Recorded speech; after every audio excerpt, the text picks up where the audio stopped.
Welcome to Chillin' 101. We hope this video helps. You'll begin by confirming S mode and preparing the store action. Open Settings, go to System, then About to verify S mode so you don't waste time. Next, make sure you're signed into a Microsoft account because the store uses that identity.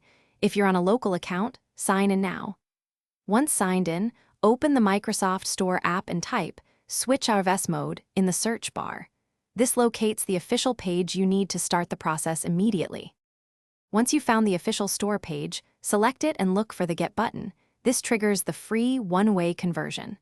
You're executing a change that removes S mode restrictions, so make sure your device has stable power and a reliable internet connection.